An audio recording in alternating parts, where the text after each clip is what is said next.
সকলকে জয় যিশু। প্রভু যিশুর নামে প্রত্যেককে ওয়েলকাম, প্রত্যেককে স্বাগতম জানাই। আমি সায়ন, আপনাদের প্রত্যেককে প্রভু যিশুর নামে আমি স্বাগতম জানাই। আমার প্রিয় বিশ্বাসী ভাই বোনেরা, আমার প্রিয় অবিশ্বাসীরা, প্রত্যেকের উদ্দেশ্যে আজকে একটা প্রশ্ন তার উত্তর আমরা দেখব।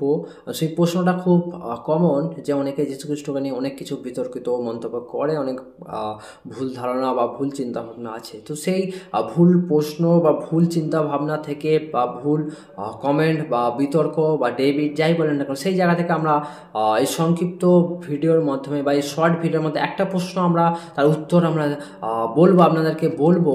সেটা হচ্ছে যে এই জগতে এত প্রকার নাম আছে, যে আজকের দিনে মানুষ প্রভু যীশু খ্রিস্ট গ্রহণ করছে, উদ্ধার পাচ্ছে, পাপের ক্ষমা পাচ্ছে, অনন্ত জীবন পাচ্ছে। তো এবার আপনার প্রশ্ন হতে পারে যে আপনি এতদিন যাকে ফলো করছেন বা আপনার ধর্ম কর্ম যাই কিছু বিষয়গুলো আছে, তো একটা প্রশ্ন হতে পারে যে আজকে যারা প্রভু যীশু খ্রিস্টর সুসমাচার দিচ্ছে বা প্রভু যীশু খ্রিস্টকে যারা আজকে এক্সপ্লেন করছে, সঠিকভাবে এক্সপ্লেন করতে পারছে, ঈশ্বর যতটা তাকে প্রকাশন দিয়েছেন এবং সঠিকভাবে বাইবেল অনুযায়ী প্রচার করছে, তারা বলছে যে যীশু খ্রিস্টই একমাত্র পথ বা যীশু খ্রিস্ট একমাত্র সত্য বা যীশু খ্রিস্টই একমাত্র জীবন, যে সত্য পথ জীবন, যে প্রভু যীশু খ্রিস্টই আমাদেরকে অনন্ত জীবন দিয়েছে, প্রভু যীশু খ্রিস্টই আমাদেরকে সেই স্বর্গের দিকে নিয়ে যাচ্ছে এবং প্রভু যীশু খ্রিস্টই আমাদেরকে সেই সত্য, যে সত্যের মধ্যে দিয়ে আমরা কি হয়েছি, উদ্ধার, অনন্ত জীবন বা পাপের ক্ষমা পেয়েছি। এবার প্রশ্ন আসে সেই জায়গায় যে পাপের ক্ষমা এরকম একটা গম্ভীর বিষয়। হ্যাঁ আমার প্রিয় বিশ্বাসী ভাই বোনেরা, অবিশ্বাসীরা, সকলের উদ্দেশ্যে বলছে যে পাপের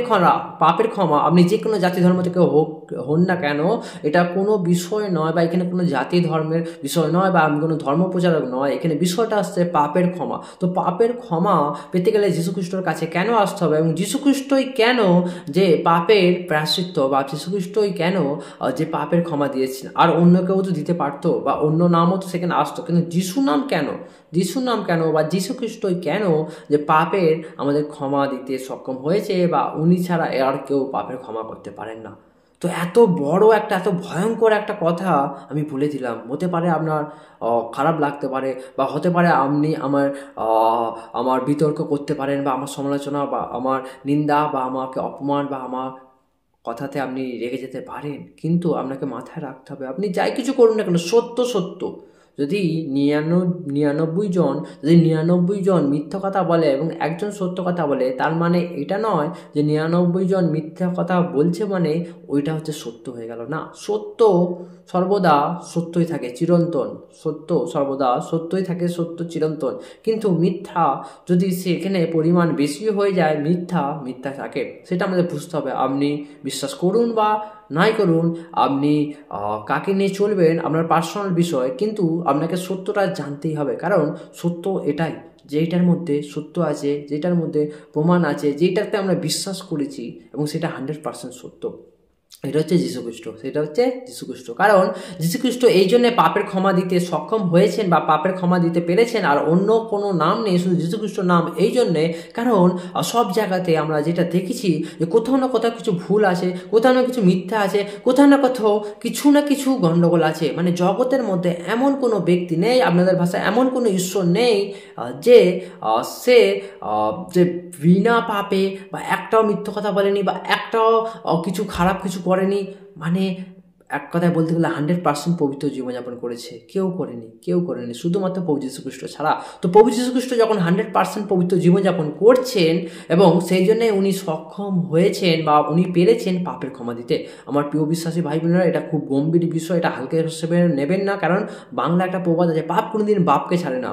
তো আপনি যখন পাপ করেছি, তো পাপের ক্ষমা উদ্ধার যখন প্রভু যীশুখ্রিস্ট দিচ্ছেন, উনি বলছেন না পাপ কোনোদিন বাপকে ছাড়েন না, যেরকম মানুষেরা বলে থাকেন, কিন্তু উনি বলছেন তোমরা আমার কাছে আসো, আমি তোমাদেরকে ক্ষমা দিয়েছি, পাপের ক্ষমা দিয়েছি, উদ্ধার দিয়েছি, অনন্ত জীবন দিয়েছি এবং তোমাদের পাপের ক্ষমা আমি তোমাদেরকে দেবো।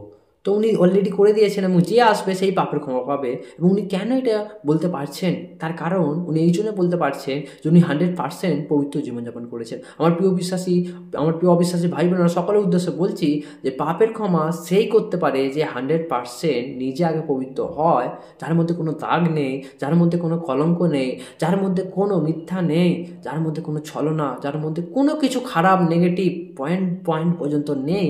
সেই একমাত্র পারে আমাদের পাপের ক্ষমা দিতে। আর এই জগৎ সংসারের মাঝে অনেকের চিন্তা ভাবনা আমি জানি না, যুগে যুগে অবতারে হয়ে এসেছে, অনেকে মহাপুরুষ অনেক কিছুভাবে এসেছে, আমি সেই বিষয়ে যাব না। কিন্তু আমার খুব সিম্পল একটা প্রশ্ন, যে প্রশ্ন উত্তর আমি দিলাম, খুব সিম্পল একটা বিষয়, খুব সাধারণ বিষয়, আমরা এটাকে এত মানে কি বলবো যে যেটাকে আমরা নেগেটিভ বা পজিটিভ তর্ক বিতর্ক বা এতভাবে মানুষ তর্ক বিতর্ক করছে বা মানুষ বুঝতে পারছে না। খুব সিম্পল একটা কথা আপনাকে আমি এই ভিডিওর মাধ্যমে বোঝালাম।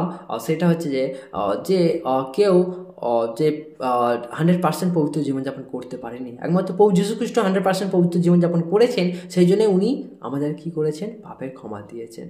সিম্পল কথা, খুব সাধারণ কথা।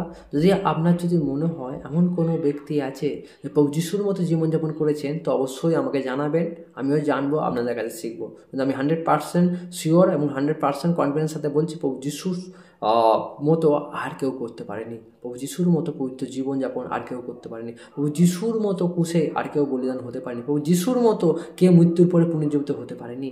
সেই জন্যে এটা বিশ্বাস করতে বাধ্য এবং এটা সত্য যে প্রভু যিশুই একমাত্র যে আমাদের পাপের প্রায়শ্চিত্ত, বা প্রভু যিশুই একমাত্র পেরেছেন আমাদের পাপ থেকে ক্ষমা করতে বা আমাদের সেই পাপের পরিত্রাণ দিতে, আমাদের উদ্ধার দিতে, অনন্ত জীবন দিতে।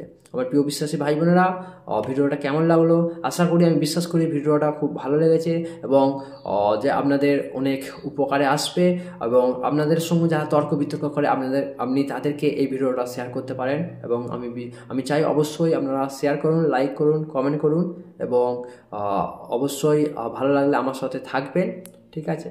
তো সকলকে জয় যিশু, ধন্যবাদ।